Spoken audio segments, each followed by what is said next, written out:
You're doing fine, really. You've got work handled, the relationship seems okay, you've moved on from that fight or that disappointment, and you're not thinking about it anymore, except you kind of are.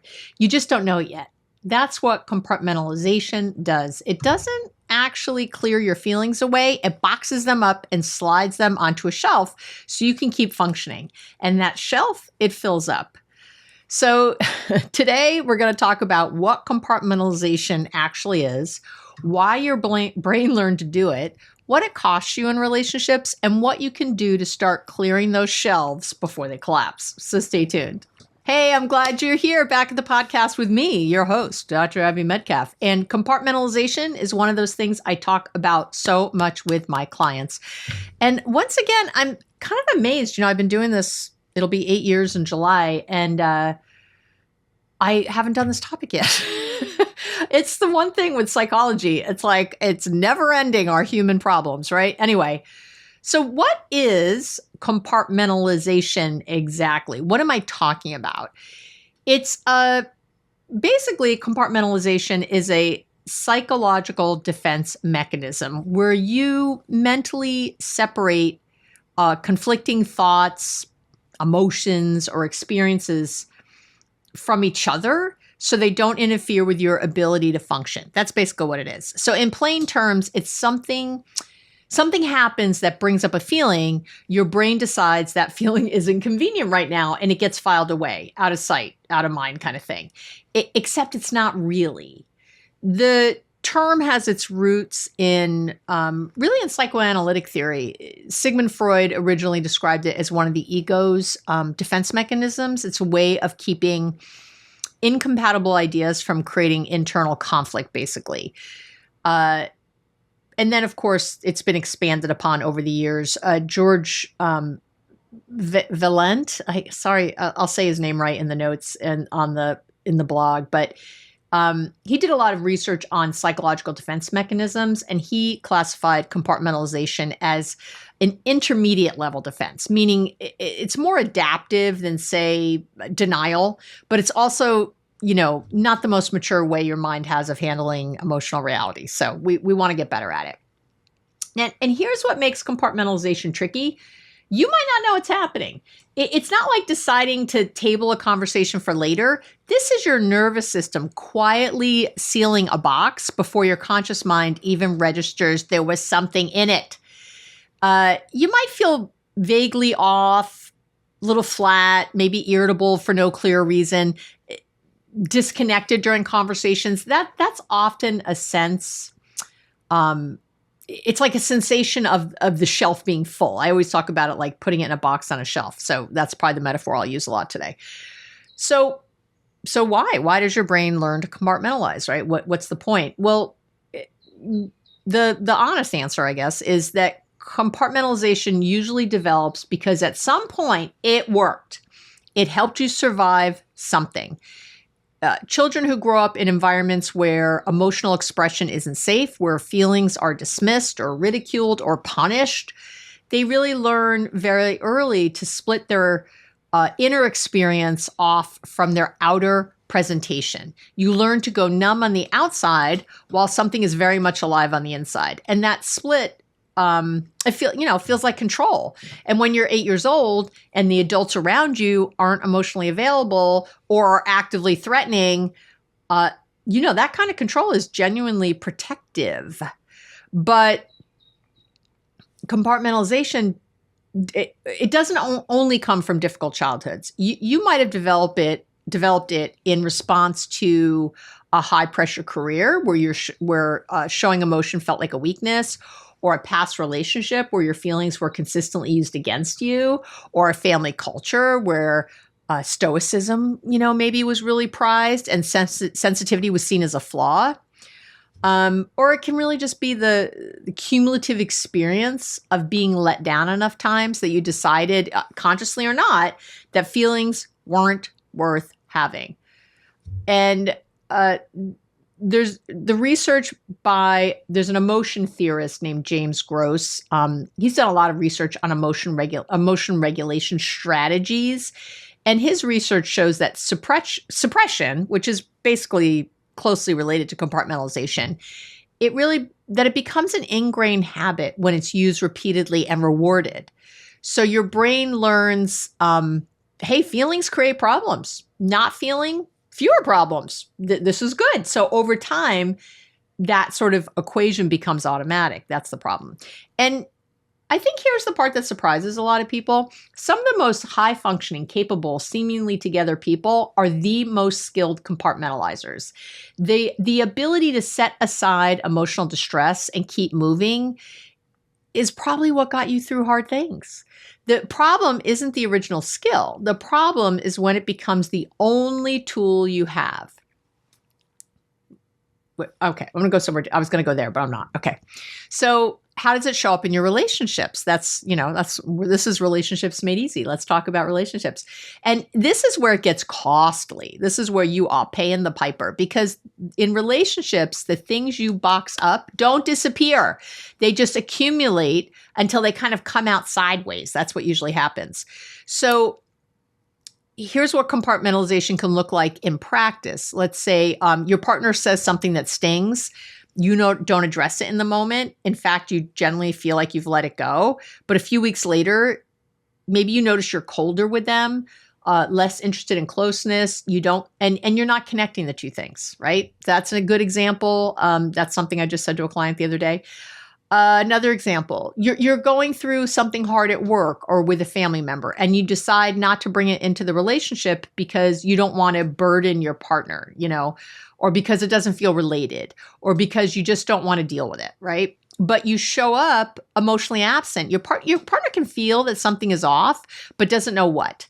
And so that usually creates a lot of problems because you're not being transparent, right? You're being honest. There's nothing nothing you've done. You're fine. We're fine. You know what I mean? Just something at work, maybe you're even saying, but you're not sharing. I'm trying to think of examples in different areas. Oh, you and a friend have a conflict that never really gets resolved, let's say. You tell yourself it's fine, you've moved on, but you notice you're less willing to be vulnerable with them, right? You keep things lighter. And the friendship is going to slowly get what's like hollow, I guess, for lack of shallow, hollow. Maybe you end a relationship or experience some major loss. You process it just enough to function. And then again, you put the rest away. It's on that shelf. Months, years later, those unfiled feelings show up in a new relationship as disproportionate reactions, difficulty trusting, maybe a vague inability to fully commit those situationships. So, there's been a lot of research on emotional suppression and relationship quality. And there's a wonderful psychologist, Sonia, I always say her name wrong, Lyubomirsky. It's like Lyubomirsky.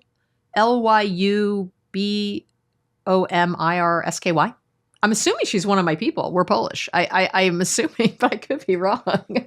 Anyway, she's done a ton of research on this, and she found that, and again, I'll link to it and whenever I say the research or anything else for the new people, it's always, there's a full blog post on my website related to this episode. Just go find it, or below the video on YouTube. You can find all the research and look for yourself and see all the names I've said wrong. And I'm sure that'll make you very happy.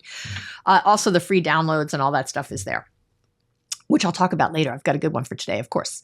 So her research found that people who habitually suppress emotion report lower relationship satisfaction overall and less emotional intimacy over time.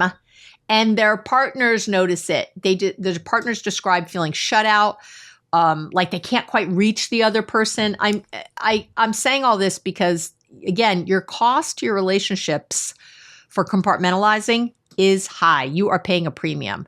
And what's really happening neurologically, I think, is worth understanding here. You know me with the biology of things. I like, your prefrontal cortex, again, that part of your brain that handles, rational thought and decision making, it can temporarily override your limbic system's emotional responses, your fear system's emotional responses. So compartmentalization essentially asks your prefrontal cortex to keep overriding. But the limbic system, it doesn't forget. It keeps generating the emotional signal, right? Your body keeps trying to process what your mind has decided to skip. And that creates kind of a low grade internal, I'm going to call it like a static that you probably experience as chronic tension, emotional numbness, anxiety without a clear source, general sense of disconnection from your own life. Sound familiar? Yeah. So okay. There's a few places I want to go here. I'm going to go here. So what's the difference between healthy compartmentalization and chronic suppression? Because you can, again, some compartmentalization is important and needed. And this is a genuinely important distinction, and it's worth making here because I want to be really clear about it, because compartmentalization isn't inherently pathological, right? There are situations where temporarily setting something aside is adaptive, even smart. If you're a first responder who needs to stay focused in a crisis, you need to table your emotional response until the emergency is over, right?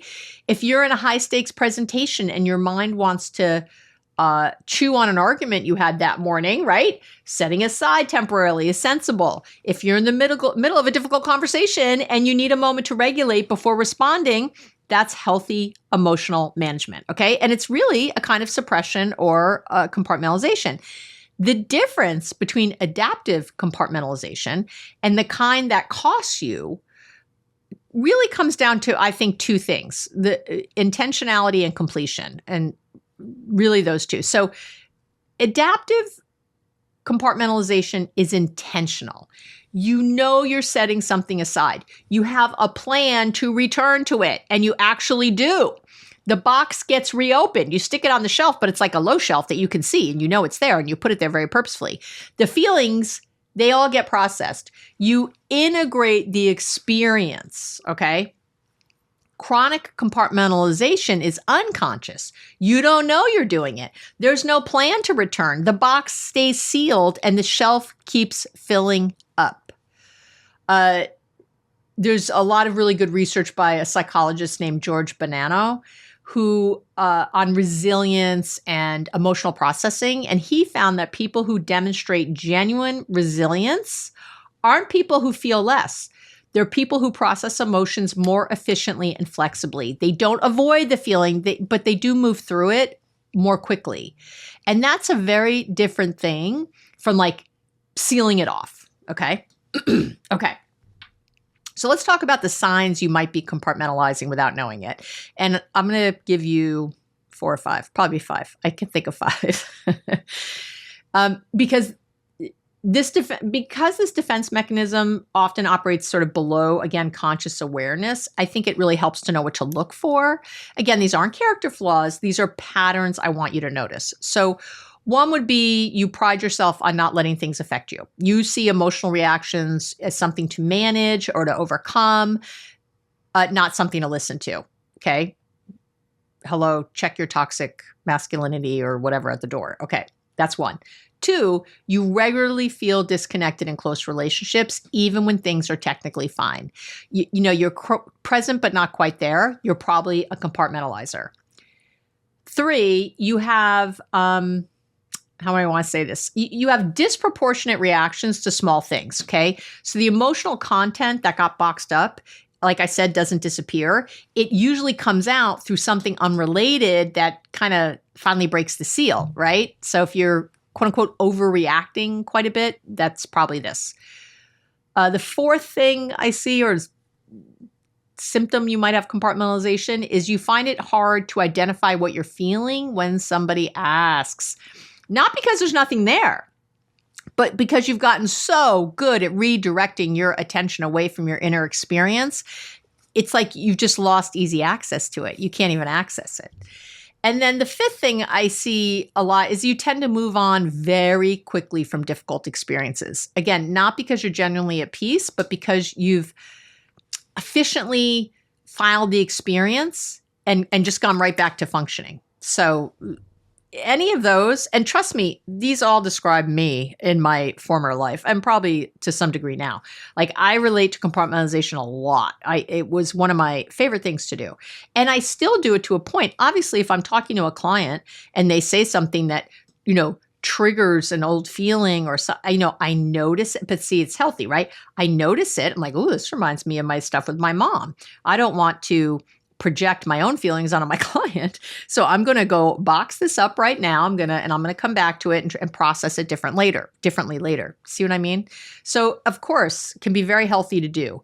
Just, you got to be careful of not having it be all you do. And of course, if you do it in your job, it doesn't mean that you want to do it at home all the time. Right? Sometimes, if one of my kids triggers me or my partner triggers me, again, it's good in the moment to notice and file it and try to stay really present and then come back to it. Okay. So let's talk about that cost again in relationships, because the costs are real from compartmentalizing, and I want to name them. The first big cost, I think, is intimacy. Genuine closeness requires that you be knowable. When significant parts of your inner life are boxed away, your partner or your friend or your family member is connecting with a curated version of you. Sorry, vision too, I guess. That's a curated version. It's not all of you. And there's a gap. And that gap, even when it's invisible, like no one's naming it, it creates distance. The second thing that really costs you is trust. When you don't share what's actually going on with you, others can feel that something is being withheld. Maybe they can't name what it is, but the sense that they don't have the full picture is going to erode trust over time, even when you're not doing anything deliberately deceptive. Okay? Even then. And remember the 40 bits versus the 11 million bits I talk about all the time? That's what this is about. Okay. The other thing is your own emotional health. That's a big cost. And there's been a lot of research into this. James Pennebaker has done a lot. I'll definitely link to his stuff. He's really a pioneer in the study of emotional expression. And his research shows, consistently, that suppressing emotional experience has physiological costs. End of. Chronic suppression of feelings like that is associated with increased stress hormones, all the cortisol and adrenaline, all that good stuff. It's associated with a compromised immune system, immune function, higher rates of depression, higher rates of anxiety. The feelings don't go away when you box them up. They go into your body. Yeah. Another cost is your relationship's ability to repair. Repair after a conflict in your relationship, and you're going to have conflicts, it requires that both people can acknowledge, right? Really, truly acknowledge what happened and how it landed. And when you've filed the hurt away before that can happen, you're not going to have repair. You might act like everything's fine, but you're a little less open than you were before, a little more defended. And so there's like a pattern that accumulates, and that's a big problem. What's another? Oh, your own sense of self. And I think this is subtle but significant. When you chronically bypass your own emotional experience, you lose contact with yourself, with your own preferences, your needs, your values. You become very good at functioning and less sure of what you actually feel or want. And that's a form of self-disconnection that makes healthy relationships harder to build and sustain. It doesn't mean you don't have any. It just means it's harder. So how do you start opening the boxes, right? You're not going to undo years of compartmentalization with obviously one conversation or one journaling session, right? But you can start. And the most important starting point, I think, is awareness, which is exactly why I created the download I did today, by the way. But I'll get to that in a minute. But anyway, let's talk about 5 tools to begin the work, okay? 5 tools to begin this work. Tool number 1 is to practice noticing, not analyzing. That's tool number 1. When something happens that might carry emotional content, I want you to pause and ask, what am I noticing in my body right now? Not what do I think about this, but what am I noticing? Do you have tightness in your chest? Is there a heaviness, a vague restlessness?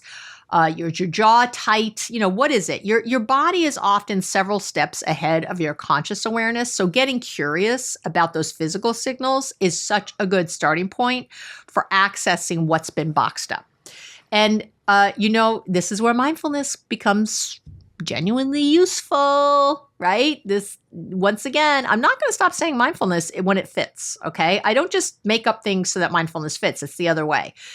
Again, mindfulness isn't about clearing your mind. It's about learning to stay present with your experience non-judgmentally instead of redirecting away from it. And it's a skill. It's a foundational skill, and you're going to need it for all these tools. Tool number 2 is to, how do I want to say this one? Schedule emotional processing time. I'm going to say it that way. If adaptive compartmentalization involves intentionally setting something aside and returning to it, you can build that return into your day deliberately, right? So after a difficult conversation or after a really hard day or any experience that you had where there was, again, emotional content where you didn't have space to process it in the moment, give yourself 15 to 20 minutes to sit with it. You don't have to solve anything. It's not about that. It's not about problem solving. It's just to let it surface. Hey, what happened? What did I feel? What's still unresolved? Am I carrying resentment? Am I still feeling frustrated? Am I feeling sad, numb? What is going on here? Tool number 3 is something I've talked about before, the 5N reset, right? This is a framework. I use it with clients all the time. I've talked about it on social media.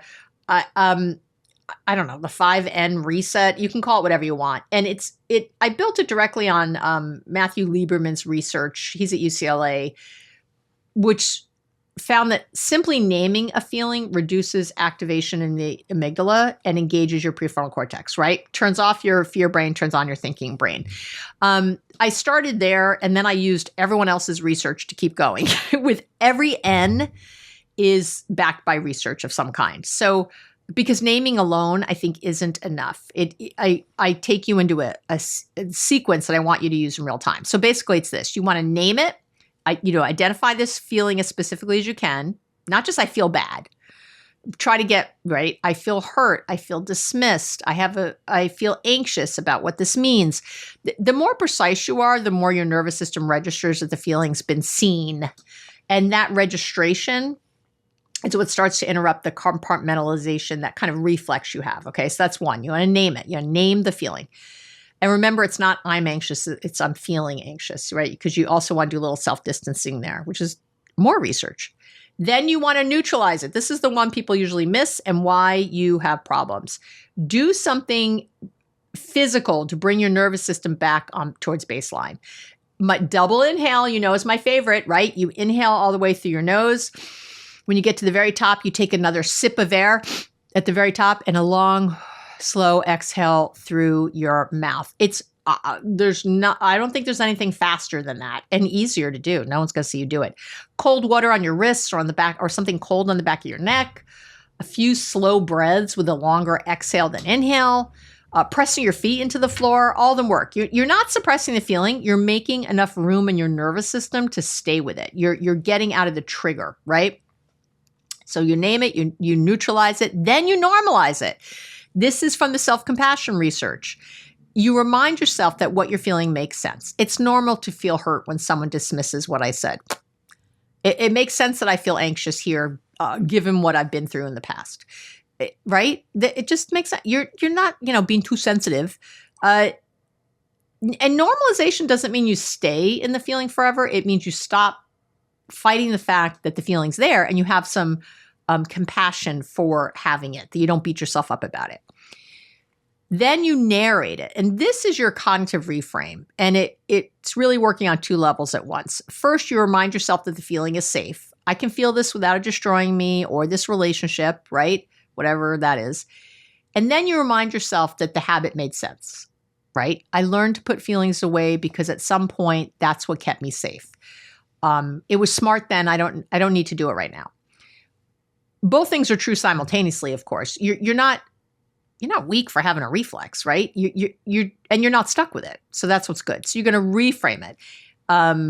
Right? You're going to like cognitively reframe. This is an challenge, not an obstacle. That is a really quick, life is happening for me, not to me. These are all quick cognitive reframes in a moment so that you can narrate it differently. The story you're telling yourself in your head needs to shift. And then finally, you navigate it. So now you're from a regulated place. You can ask, okay, what do I want to do about this? You might decide to bring it up with the other person. You might decide to sit with it a little longer. You could journal. You could go for a walk. You could call a friend. Let it move through you. The point is that you're choosing from a place of awareness and self-regulation and self-compassion and understanding and point of view, not filing it away by default. So navigating is really about intentional action. Navigating is really about intentional action, not reactive suppression. That's really what that's what I want to say about that. And, it doesn't always feel natural to do these 5 Ns at first. You're kind of asking your brain to pause a reflex that's had years to solidify in you. But I'm telling you that each time you practice it, it gets faster and the whole sequence becomes second nature after a while. I do it so quickly now, I don't even notice. I have a Therapy to Go bundle for this episode, and there's a dedicated practice sheet for the 5 Ns in there. But again, if you want to work through it with a real example, I give you a real example and all that. Okay. Tool number 4, I'm giving you lots of good tools today. Come on, people. Is to build a tolerance for emotional discomfort in small doses. If you've been compartmentalizing for a long time, feelings are probably going to feel genuinely threatening to you. So, and opening all those little boxes on the shelf can feel really destabilizing. And that's a sign to go slowly, not a sign to stop, a sign to slow down. You're essentially teaching your nervous system that feelings are survivable, which it probably didn't fully learn yet. So you want to start small. Let yourself feel something uncomfortable for 60 seconds without doing anything about it. Then 90 seconds. You're building a tolerance. And over time, that capacity does really grow. It's a muscle. It gets better. I've talked a lot about the nervous system's role in how we, like in all this, right? Like I'm trying to think. Anyway, there's a ton of episodes on that. I'll link to them now that I'm saying all this on the nervous system and regulating your nervous system, et cetera. Okay. Tool number 5 is to practice, what do I want to call it? Like chosen vulnerability but you want to do it in low stakes moments. So you don't have to start by opening your biggest boxes, I guess is what I'm saying. Start with something small. Tell a friend you were actually bothered by something that happened instead of saying it was fine. Let your partner know you're going through something at work, even if you don't go into every detail. Mention that you're feeling a little anxious today instead of performing, being performative and everything's okay. It's like small acts of disclosure because they're going to train your nervous system that sharing what's actually there doesn't destroy relationships. It actually often strengthens them. People feel closer to you. Yes. Okay. So I'm going to wrap up, and then we'll talk about all the goodies. So what do I want to? I want to say this: compartmentalization is not a character flaw; it's a learned strategy, and it served a purpose at some point in your life for sure. But what protected you in, one context, it can really limit you in another. When those boxes multiply and the shelf gets really full, the cost shows up in your relationships as distance, as disconnection, a vague sense that you're not quite present for your own life. It's just such a high cost. And the goal here isn't to feel everything all the time or to never set something aside when the moment calls for it. The goal is to be in a relationship with your own inner life, to know what's on the shelf and to have the capacity to return to it. That's what makes real intimacy possible, not just with other people, but with yourself, right? So the free download for today is called Am I Compartmentalizing? It's a self-assessment. I try to do a lot of self-assessments with these so that you can even see if you want to do more work, because the Therapy to Go bundle does cost money. And so before you sometimes you're like, I know I need that bundle. This is me. I've been nodding my head for the last half hour. But if you are not sure, a self-assessment's a great way to start. It's like a quick scorecard. It helps you see where compartmentalization is showing up in your relationships and your inner life. So you know where to start, right? And then if you want to go deeper, I have a Therapy to Go bundle for this episode. All the Therapy to Go bundles are $10. They all include that free download, so you don't have to download twice, but you can if you want. You can get it first to see if you want to get the Therapy to Go bundle. It's like when you shut down a toolkit for compartmentalizers. I think that's what I called it. And in there, obviously, I have tools to help you identify your emotional boxes, to start processing what's been shelved, how to practice vulnerability in small doses, build a relationship with your own inner experience that doesn't require you to perform all the time, to be okay all the time. There's a lot in the bundle, and there'll be an exact thing there, a little list if you choose to get it. Again, it's $10. If you can't afford therapy or can't access therapy, it's a lot cheaper than that. And it's a way of really doing the real work, going deeper. I always give it away. As you know, I gave you a bunch of tools, right? It's just, if you want to go farther, if you need your hand held a little more, if you really want to go deeper, it's the place. And if you have a therapist, I have a lot of people who download the bundles and say that they do it with their therapist. So you can do it that way too. But either way. Okay, that is it for today. Thank you, as always, for sending in ideas for the podcast. I do them. That's where I get all the brilliant ideas. They're not from me, they're from you. And it really helps me know that I'm on target and giving you something that's going to be useful, because otherwise, what the hell are we doing here? If no one told you this week, you're loved, you're lovable, you deserve love, you deserve to have all of it. I mean, all of it. And you're going to need to do the work to get there, but it's so worth it. It's so, so, so worth it. So I really hope you don't just listen, but take the action steps and go, start doing them, practicing them, and really change your life. All right. Mwah. Oh, I love you so much. Thank you for being here with me. It is truly the highlight of my week all the time when I get to record the podcast and spend time with you. All right. Have a wonderful week, and we'll talk real soon.